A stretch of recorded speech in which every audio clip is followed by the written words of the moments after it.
Queridos, paz de Cristo a todos, boa noite, Deus te abençoe, tempo de vitória para a sua vida, para a sua casa. Os nossos olhos não estão no braço da carne, os nossos olhos estão no braço do Senhor, na forte mão do Senhor. Alguém mandou uma mensagem para mim recentemente, e disse assim: pastor, como é que vai ser? Eu falei: tu ainda tem avô? Ah, não, eu ainda tenho. Eu digo: pois é, eles passaram por 2 guerras, estão vivos. Tu acha que a gente não vai passar? Vamos sair do outro lado. E se alguma coisa vai quebrar, é sinal de que outras serão construídas. Então pode se preparar, porque esse ano será um ano de surpresas para a sua casa. Você vai conquistar em áreas que você nem espera. Deus vai entrar com respostas em áreas que você nem imagina. Enquanto as pessoas falam de crise, Deus continua no mesmo ritmo, abençoando o seu povo. A Ele seja a glória. Queridos, por gentileza, abram as suas Bíblias no Evangelho de João, capítulo de número 12. Eu vou pegar aqui 3 versículos como base, e eu quero trazer aqui uma palavra bem devocional para que nós possamos meditar nessa noite, que a gente vai ficando velho, vai ficando um baú de memória, um monte de memória, gente, uma coisa boa, memórias boas memórias. Capítulo 12 do Evangelho de João, versículo 1 até o versículo de número 3, vai dizer que foi, pois Jesus, 6 dias antes da Páscoa, a Betânia, onde estava Lázaro, que falecera, e a quem ressuscitara dos mortos, fizeram-lhe, pois, ali uma ceia. E Marta servia, e Lázaro era um dos que estavam à mesa com ele. Então Maria, tomando uma libra de unguento de nardo puro, de muito preço, ungiu os pés de Jesus e enxugou-lhe os pés com os seus cabelos. E encheu-se a casa do cheiro do unguento. Irmãos, quando nós olhamos para esse texto e podemos fazê-lo sob diversas perspectivas, eu fiquei mais preso àquilo que está no final do versículo de número 3. E a casa se encheu do cheiro do unguento. Não são casas como as casas que nós conhecemos nesse tempo. É uma outra formação, são menores. Mas não tem só o cheiro do unguento. A Bíblia vai dizer que Marta estava servindo, provavelmente preparando uma comida, então também tem um cheiro de comida. E por que eu falei sobre memórias? Porque dia desse eu estava sentado à mesa com Dona Helena e ela estava reclamando do Natal, porque o Natal ele foi só feito à noite. E o Natal que ela curtia, quando eu ainda era um adolescente, um jovem, morando ainda em Braz de Pina, era um Natal de dia inteiro. Né? Um Natal que começava de manhã, as irmãs de Dona Helena chegavam, meus primos, meus tios, e nós passávamos o dia inteiro ali, em família. Né? E o que quando você se reúne para isso, você faz? Você come. A ideia é essa. Todo mundo leva um monte de comida e a gente come. E aí eu disse: Natal tem cheiro. Natal tem cheiro de fruta, Natal tem cheiro de coisas assadas, né? Natal tem um cheiro que é peculiar. As nossas casas, elas possuem um cheiro, né? Alguém aqui gosta muito de produto de limpeza. Já alguém tem um pouco de alergia, então mantém a casa limpa, mas não exagera, porque senão tem alergia, começa a espirrar. Mas quando você passa no shopping, diante de determinadas lojas, você já sabe que tem um cheiro característico de uma determinada loja. Ah, esse cheiro é da loja tal, esse cheiro é da loja tal. Quando se faz um café, aquele cheiro de café. E conversando com ela sobre isso, eu me lembrei de uma tia de papai que morava aqui em Irajá, já bem idosos, e os filhos eram especialistas na confecção daquelas mesas de sinucas grandes, toda entalhada, eram habilidosíssimos. Mas os tios de papai, eles costumavam manter a casa toda fechada. Então, eu me lembro que quando minha mãe dizia, olha, nós vamos visitar o seu tio João, sua tia Naninha, ela tinha um cheiro característico de uma casa fechada, com móveis, com cortina, aquele cheiro típico de uma casa que está fechada há muito tempo, parece que não abre, né? Então, eu tenho certeza absoluta que, enquanto eu estou construindo aqui essa narrativa, você já deve ter ido também no seu Natal, na sua casa, na casa de alguém, onde você diz assim, em casa de fulano tem um cheiro, lá em casa tem um cheiro, a cozinha tem esse cheiro, cheiros que as nossas casas podem ter em um determinado momento. O texto que nós estamos lendo, ele vai falar de, pelo menos, 2 cheiros distintos. Um cheiro que é de alimentação, um cheiro que é de perfume. Se nós pararmos para dar uma olhada no texto, nós podemos dizer que tem um cheiro de gratidão, porque essa reunião é feita na casa de Simão, que ele ainda é conhecido como leproso, mas Jesus o havia curado. Então ele abre a sua casa para receber Jesus. É uma forma de gratidão. Essa casa tem cheiro de milagre, porque lá tem Lázaro, que fora morto, estava agora vivo novamente. Essa casa tem um cheiro de alimento. A Bíblia diz que Marta estava servindo, mas essa casa também tem um cheiro de adoração, porque é exatamente isso que Maria vai fazer. E como esse ano, irmãos, é o ano da família, eu estava observando que existem outras casas na palavra do Senhor que manifestam outros tipos de cheiro e que nós precisamos estar muito atentos, porque alguém já disse que a história é cíclica. A palavra do Senhor vai dizer que depois da primeira fome, está falando de Abraão, houve outra fome sobre a terra. Na fome de Abraão, ele desceu ao Egito, veio com Agar, e aí você já conhece a encrenca. Aí, quando houve a segunda fome, Isaac disse, vou ao Egito. Deus falou, fica aí mesmo. Senão é novamente encrenca. Fica aí que eu vou te abençoar nesse lugar. Senão ele cometeria o mesmo erro ou faria o mesmo caminho do pai. E alguém já disse que a história, de alguma forma, ela é cíclica. E quando a Bíblia nos registra algumas coisas, é para que nós as tenhamos como um marco, para que nós não caiamos nos erros que essas pessoas aqui cometeram, para que nós não falhemos. Então, aquilo que eu vou compartilhar contigo absolutamente não é dizer, olha, nós estamos fazendo isso. É para que nós não façamos. É para que nós não cometamos.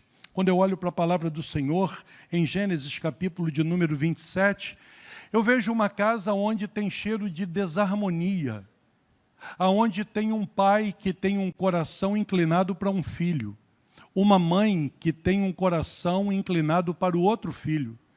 Isaac, ele tem o coração inclinado para Esaú.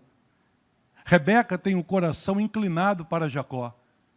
E quando Isaac, já velho, cego, diz assim, Esaú, meu filho, vai lá fora, caça um bicho daqueles que você sabe caçar, que sabe que eu gosto, prepara uma comida para mim, aquela comida gostosa. A mãe ouve e orienta o filho para o qual o coração dela é inclinado. Rápido, prepara algo para o seu pai, porque senão ele vai abençoar o teu irmão e para você não sobra nada. E nós conhecemos um pouco da história. Ali começa uma ruptura, uma separação, por causa da desarmonia entre pai, mãe, entre irmãos. E aí, quando Esaú chega para oferecer a comida para o pai, ele falou, não, já te abençoei. Não, mas não era eu, não era assim. Tinha cabelo, tinha cheiro de bicho, cheiro de mato, cheiro de caça. Não, tudo isso aí foi um engodo, foi um imbróglio, foi um engano que foi feito. Queridos, deixa eu dizer uma coisa para vocês. Não é bom quando nós temos preferências por filho. Enquanto eu pensava sobre essa palavra, me veio à memória o pastor José Santos. Quando nós cantávamos em nossa igreja, casa de Davi, casa de oração, ele dizia, Casa de Davi, casa de confusão. Casa onde um irmão violenta uma irmã. Como tem um pai que é ausente, que é omisso, então um outro irmão mata esse irmão que violentou a irmã. E depois esse mesmo filho que acabou matando o irmão vai se deitar com as mulheres do pai e vai botar o pai para fora do palácio. Casa de confusão, porque às vezes nós temos uma preferência. Pastor, qual a sua autoridade para falar sobre esse assunto se Deus não lhe deu filhos? Porque eu sou filho, porque eu tenho uma irmã, porque eu tenho uma família, e eu aprendi dentro do meu lar que eu era igualmente amado pelo meu pai e pela minha mãe. Qual era a diferença? Eu levava 6 anos de vantagem. Qual foi a diferença depois que a minha irmã nasceu? Como mulher, ela era muito mais apegada a ele. Eu, como homem, dizia: benção, pai, Deus te abençoe. Pai, dá para me emprestar o carro? Dá. Pai, dá para me emprestar o carro? Não. Então, dava meus pulos. Mas eu ficava na rua, conversando com a turma, e a minha irmã mais próxima a ele. Não foi mais amada, mas teve mais atenção. Gastou mais tempo dela com ele, dele com ela. Então teve muito mais a presença dele. Mas o amor que ele tinha por mim, tinha por ela. O amor que a minha mãe tem por mim, tem pela minha irmã. O que pode mudar é o tempo de presença. Então, cuidado. Nós não temos filhos melhores nem filhos especiais, todos devem ser amados. E debaixo do meu teto, do teu teto, não deve haver nenhum tipo de espaço para que esse tipo de manobra seja feita. Deus não trabalha com coisas erradas, Deus não trabalha com coisas obscuras. Será que Jacó não entendeu que receber a bênção daquela forma só iria fazer com que ele tivesse que sair de casa, de perto de quem ele amava, porque senão o irmão iria matá-lo? E você já conhece a história. Foi ele passando a perna no irmão aqui e tendo o tio passando a perna nele. Ele trabalha 7 anos por uma, mas leva outra. Agora trabalha mais 7 anos para levar a que tu quer. Agora trabalha mais 7 anos e eu vou mudar o teu salário 10 vezes, porque aquilo que a gente planta, a gente colhe. A minha casa, a tua casa, o meu lar e o teu lar deve ser um lugar até simples, mas um lugar de harmonia, um lugar de amor, um lugar de entendimento, um lugar de acolhimento, um lugar onde exista paz. Tem que cheirar amor, tem que cheirar a comunhão, tem que ter cheiro de unidade, tem que ter cheiro de mesa, aonde nós estamos juntos, aonde nós compartilhamos. Quantas coisas hoje eu falo, e talvez você também fale, como o papai dizia, como a mamãe dizia, como a vovó falava, como o titio costumava dizer, diziam aonde? Na mesa de café, na mesa de almoço, na mesa de jantar, dentro da casa, às vezes pequena, mas ali havia uma transferência de informação, uma transferência de coisas que são muitas das vezes vitais para a vida. Essa casa de Gênesis capítulo 27 tinha cheiro de desarmonia nos relacionamentos. Que o Senhor te guarde, que o Senhor te livre, que o Senhor nos livre e que nós decidamos: desarmonia não, na minha casa não, se eu precisar ceder eu cedo, se eu precisar calar eu calo, mas a nossa casa será um lugar onde existe amor, onde existe paz, onde existe um ambiente propício que nos faça com que queiramos estar dentro de casa. Mas tem um outro tipo de casa aqui na palavra, que está em Provérbios capítulo de número 7, irmãos.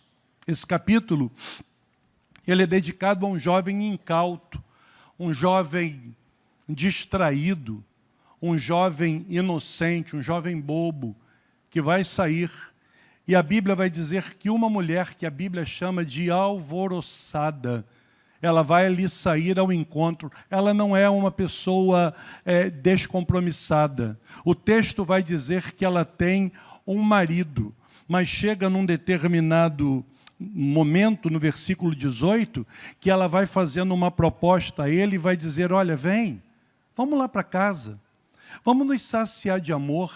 Veja como é que a minha casa está preparada. Eu já coloquei mirra, aloés, canela, está cheirando bem, o ambiente é agradável, o ambiente é bom, e o meu marido não vai voltar, pode ficar tranquilo, Você não corre nenhum tipo de risco. É esse mesmo capítulo, irmãos, que vai dizer que o pecado na boca, no primeiro momento ele é doce como mel, mas depois que ele é engolido, ele amarga como fel. Quando você pode cuspir, ele é doce. Se é doce, eu gosto, eu não cuspo, eu engulo.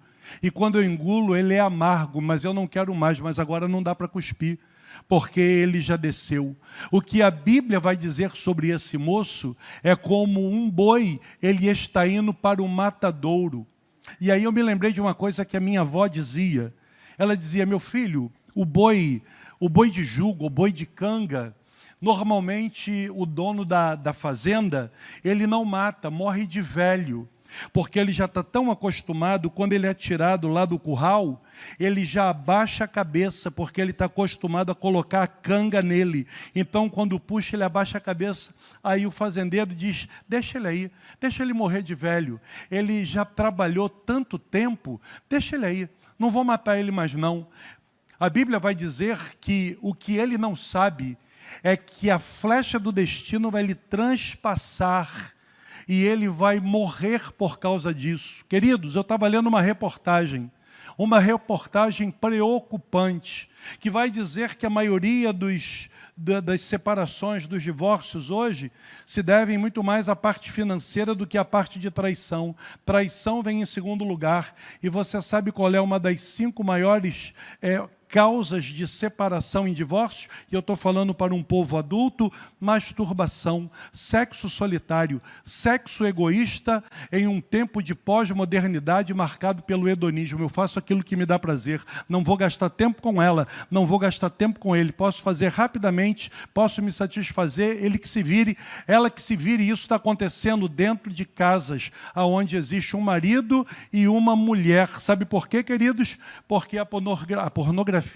está a um clique, está à nossa porta. É uma questão de escolha. Nós não optarmos pela imoralidade. A minha casa e a tua casa não deve ter espaço para isso. Pastor, só está dizendo que lá em casa a gente faz isso? Não, você não faz, e eu também vigio para que na minha casa não aconteça. E como eu disse aqui no início, essa palavra é um alerta para que nós não tenhamos cheiros que são repulsivos a Deus dentro do nosso lar. Como eu comecei falando, eu tenho convicção, será o melhor ano das nossas vidas. Deus vai abrir as janelas do céu e vai cumprir promessas, mas é necessário que a nossa vida, ela esteja no altar, ela esteja em ordem. Queridos, cuidado com o lugar secreto, cuidado com aquilo que te deixa aparentemente confortável. Nós temos o exemplo de Geazi, que vai atrás de Naamã, que pede roupas festivais, que pede cinto, que pede prata, mente, diz que é para 2 moços que vieram, diz que foi o homem de Deus que pediu, e depois que as pessoas, os soldados, levam até um determinado lugar, ele diz, pode deixar aqui, porque daqui para onde eu vou guardar, para o meu lugar secreto, é um lugar que vocês não têm acesso, aonde eu fico confortável. Mas às vezes nós podemos escapar da vista dos homens, mas não da vista de Deus. Que o Senhor guarde o teu lar, que o Senhor te proteja. Não vai ter ninguém na tua casa envolvido com pornografia virtual. Teus filhos, teus netos, as gerações vindouras, eles não serão vítimas de pedofilia. No nome do Senhor Jesus, a tua mesa será uma mesa consagrada e o teu leito será um leito sem mácula, para a glória do nome do Senhor. Bendito seja o nome de Jesus. Queridos, quando eu olho para Jó capítulo 19, ou para João capítulo de número 11, eu vejo também um cheiro que às vezes nós não vamos ter como evitar. É cheiro de dor, cheiro de morte. Nós passamos por isso nesses últimos anos, por causa de pandemia, perdas. Às vezes elas são inevitáveis, não há nada que a gente possa fazer. Elas fazem parte da vida. Eu tenho aprendido aqui na nossa igreja que somente Deus pode dar a vida. Somente Deus pode tirá-la. Mas às vezes fica uma marca. Fica uma marca. E é possível que você tenha tido perdas relevantes nesse tempo. Escute, Deus é poderoso para restaurar aquilo que se foi. Ele não deu a Jó os mesmos filhos que ele perdeu, mas deu novos filhos, filhos bonitos, belos. Se for passível de restituição, Deus vai restituir. Pastor, o que se perdeu não dá para restituir. Então prepare o teu coração, porque vem coisa nova para a tua vida, vem coisa nova para a tua casa. Um Deus que restaura é o Deus de novidades, é o Deus de coisas novas, para a glória do nome dEle. Agora, tem uma casa, ou um arraial, que tem um cheiro ruim, que é cheiro de avareza. Êxodo capítulo 16, versículos 19 e 20, vai dizer que disse-lhe Moisés, olha, ninguém deixe nada, está falando do maná, nada para amanhã, porque vai chegar com uma porção nova. Mas não deram ouvidos a Moisés. Antes, alguns deles deixaram dele para o dia seguinte, criou bicho, cheirava mal. Por isso, indignou-se Moisés, cheiro de avareza. Irmãos, avareza é diferente de economia. Tem pessoas que são econômicas, e eu entendo isso. É você responsável pela gestão das tuas finanças, você que sabe como é que você vai gerir as coisas dentro da tua casa. Agora, cuidado para que nós não troquemos valores, aquilo que é economia por aquilo que é avareza. Porque quando nós olhamos no cenário nacional, nós vemos pessoas que não investem na esposa, não investem nos filhos, não investem na família e gastam tudo no divórcio, gastam tudo na doença. Não será assim na tua casa, não será assim na tua casa. Você é dizimista e você é ofertante. Você trabalha num mundo de legalidade que é o mundo de Deus. Você está se credenciando para comer e beber o melhor dessa terra. Não poupe esforços para dar o melhor que você pode para a sua esposa. Deixa eu te dizer uma coisa, a vida tem me ensinado que o meu maior patrimônio não é a casa que eu tenho, não é a casa de campo, não é as viagens para o exterior, não é o carro ou os carros zeros. O nosso maior patrimônio tem sangue, tem carne, tem osso, é tua esposa, teu esposo, teus filhos. O carro a gente troca, a casa a gente troca, roupa a gente troca, tudo isso a gente troca. A esposa não, o esposo não, os filhos não. Vão nos acompanhar até o final da nossa trajetória. De que adianta, irmãos, poupar com a esposa, com o esposo, poupar com os filhos, para gastar com carro, para gastar com remédio, para gastar com outros valores? Não, queridos. Quem tem mente de Cristo, quem tem o Espírito Santo de Deus, não troca valores. Para a tua casa o melhor, se esforce, dê o melhor que você pode para a tua esposa, para o teu esposo, para os teus filhos. Pastor, está apertado, não está dando. Eles vão entender, você não é miserável, é um momento. Eu estou falando para quem pode ter, mas não quer, pode fazer, mas não faz. É só economizar, economizar, economizar, e às vezes está passando por um aperto. Ei, você só vai viver na terra uma vez. Você só vive aqui uma vez, irmãos. Então, viva com da melhor forma que você puder, proporcionando para a tua família, para os teus filhos, boas memórias, boas lembranças, para a glória do nome do Senhor.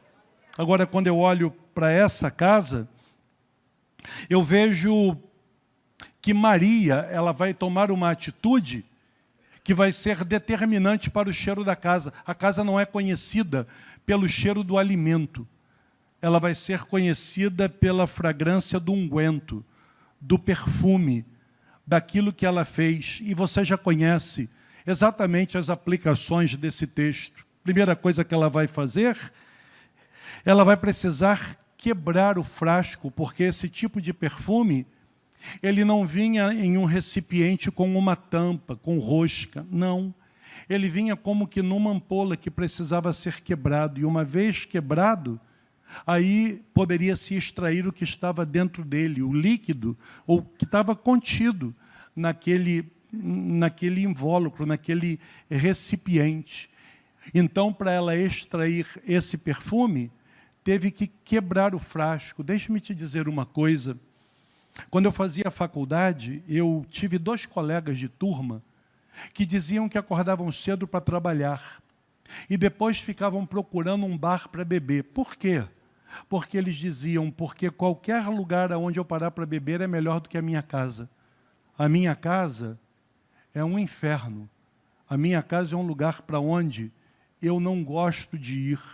Eu não tenho prazer em estar dentro da minha casa.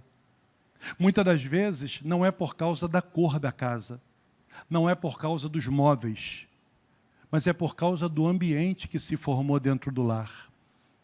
Pense com você, o que que nós precisamos quebrar, se é que precisamos? Quebrar o silêncio? Nosso lar, com todo carinho, tem que ter algum barulho, comunicação. Como é que você chegou no altar com ela, com ele, conversando?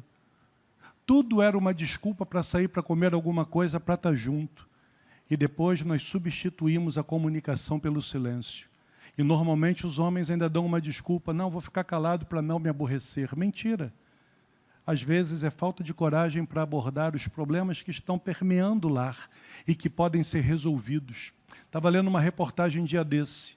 Somente 3% dos tipos de câncer que são realmente fatais e que matam, mesmo descobertos na origem, matariam. 97%, se for descoberto na origem, no primeiro momento, eles podem ser reversíveis. O que que nós precisamos quebrar? O orgulho? Quebre. Quebre. Pedir perdão? Peça. Peça perdão. Cuide da saúde do teu lar, mais do que das cores, dos móveis, da aparência externa da tua casa. Que a tua família tenha saúde, tenha prazer de estar dentro de casa. Eu tenho um conhecido comum do pastor Odilton, é irmão do meu cunhado. Ele diz, Vicente, quando eu estou na rua, os filhos eram menores.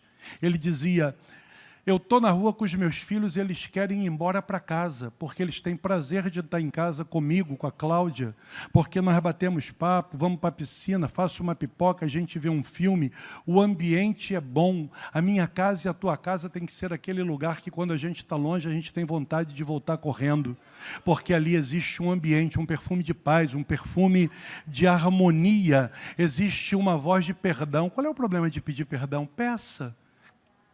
Ceda, restaure a comunicação, o ano está só começando, vamos fazer diferente, vamos fazer o melhor ano da nossa casa, vamos festejar, vamos celebrar, tudo que for aniversário, vá fazendo festa, a gente só vive uma vez. E a vida passa rápido. Você já notou que a gente está terminando o mês de janeiro? Não se assuste, Natal está chegando. Ah, que é isso? Natal está chegando. Não, Natal já está chegando, é logo ali, passa muito rápido. Diz a palavra do Senhor que esse perfume era um nardo puro, não tinha mistura. Não tinha mistura. Pastor Gesiel, está aí? Cadê? Gesiel, tá. Me deu uma pimenta aqui na... pimenta. Não, não é tudo aquilo, tá? Você tentou me assustar. Não, não é tudo aquilo. Não, Marquinhos Menezes me deu uma que Satanás fez com muito prazer. Aquela está descendo bem devagar, bem devagar. Deixa eu falar uma coisa para vocês. Para quem gosta de pimenta, pastor Gesiel gosta, pastor Eliel, eu gosto de pimenta. A pior coisa que tem é você pegar uma pimenta que ela estava no fim e alguém jogou um monte de azeite dentro para batizar, para voltar a subir o volume. Ela não tem sabor, não tem cheiro, ela não tem ardor, tudo misturado, não vale nada. Lembra quando tu era pequeno, fazia um refresco de Coca-Cola, porque tinha só um pouquinho? Joga água, bota um açúcar para aumentar a quantidade e dá para a garotada.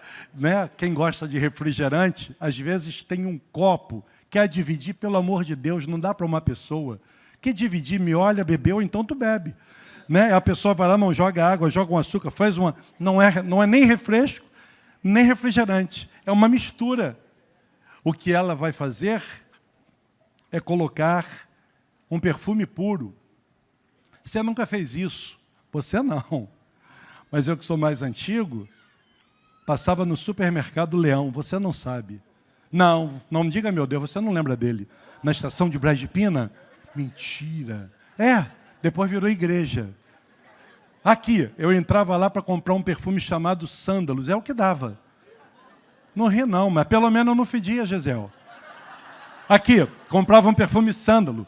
Quando chegava no fim e não tinha um cascalho, o que a gente fazia? Jogava um pouquinho de álcool dentro.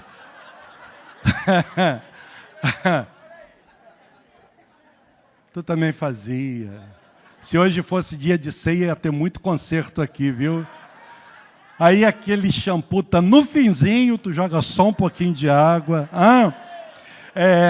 Vai dar para tomar mais um banho, mais 2, mas não é o mesmo shampoo.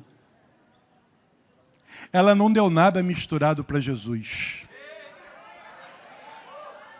Tinha perfume mais barato, mas para ele tem que ser o melhor. Para Jesus tem que ser o melhor, para Deus sempre o melhor. Deixa eu te fazer uma pergunta. Nós participamos, na hora em que Deus bolou o plano da salvação, nós estávamos lá para dar palpite? Qual é a diferença para você, se no plano dele ele colocou Jesus, se ele colocasse Miguel, se ele colocasse um arcanjo, se ele colocasse um querubim, um anjo, se ele fizesse nascer um homem e uma criança, qual é a diferença para você, se tivesse a mesma valia que tem o sacrifício de Jesus? Nenhuma. Sendo Deus e tendo criado, ele podia fazer do jeito que ele quisesse. Mas quando ele olhou no céu, ele falou, sem mistura. Eu vou dar o melhor que eu tenho. Eu vou dar Jesus. Eu não vou dar outra coisa. Eu vou dar o melhor que eu tenho.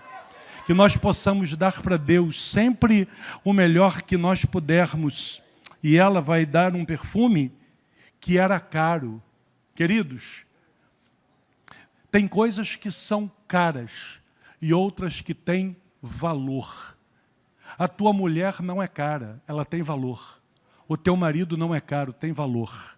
Teus filhos não são caros. Pastor, sabe qual é a mensalidade do colégio, mais os livros, mais o não sei o quê? Não é caro, é valor. Pessoas não têm preço, têm valor. Faça uma separação disso, queridos.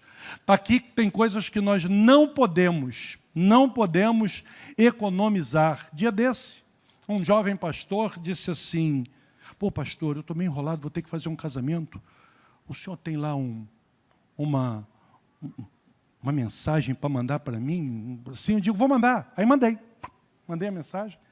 Aí ele, muito sem jeito, pastor Dilton, virou para mim e disse assim, pastor, desculpa, não quero ser assim inconveniente, pode ter sido arquivo, porque só chegou uma mensagem. Eu digo, é uma mesmo. Eu não pretendo casar ninguém 2 vezes. Então é uma mensagem só mesmo. Só vou casar essa pessoa uma vez. Aí foi um casalzinho de namorado lá, pastor, que legal, o senhor faz o meu casamento, o que ele quer? A mesma coisa. É essa mensagem aí. É só uma vez, tu só vai casar uma vez. Os teus filhos, são eles até o final da tua trajetória. Invista nele, invista na tua casa, invista na tua família. Escute, a tua casa pode ser a mais simples da rua, o teu apartamento, o mais humilde do prédio, mas ele tem que ter cheiro de amor, cheiro de harmonia, cheiro de comunicação, cheiro de cumplicidade. Eu me lembro que quando eu voltava do colégio Ari Quintela, já compartilhei isso com vocês, estudava na Vila da Penha, morando em Brás de Pina. Então eu vinha pela Avenida Brás de Pina, e quando eu chegava ali perto do Morro da Caixa d'Água, às vezes eu dava uma quebrada para a direita, e ia para a casa da irmã Zenilda, mãe do pastor Luiz Carlos. Eu era um menino, um adolescente, mas eu ia lá para que ela pudesse orar por mim. Era uma casa simples, irmãos. Era uma casa que tinha chão de terra, humilde. Mas quando eu botava o pé para dentro daquela casa, havia uma atmosfera diferente de tudo, que me atraía, que tirava um adolescente do seu caminho. Irmão, tu já viu adolescente sem fome? Já viu isso alguma vez? Esquece. Tu pode botar um sanduíche que é mais que fala pouco, né? Aceita mais, Você quer outra coisa? Na verdade, eu estudava de 7 a meio-dia e treinava, às vezes, até 2 horas da tarde. Negócio lá de handball por causa dos jogos estudantis. Então, o que eu tinha de estômago já tinha passado da coluna vertebral, estava pendurado aqui atrás. Mas eu digo, eu vou na casa da irmã Zenilda. A fome sumia. Eu era atraído pelo cheiro de paz daquela casa. E quando ela botava a mão na minha cabeça e começava a falar em mistério, eu não sabia porquê, mas eu começava a chorar, porque aquela casa tinha um cheiro diferente, tinha uma atmosfera diferente. Não é a riqueza, não é a cobertura, é o ambiente que nós construímos dentro do lar. Que a tua casa seja como Abel Bet-Maaca, a tua querida casa de paz. Que haja paz no teu lar, paz no teu leito matrimonial, paz na tua mesa de almoço, de janta, que haja tempo de comunhão para a glória do nome do Senhor, e cheiros repulsivos não vão passar pela porta, não vão entrar pela janela.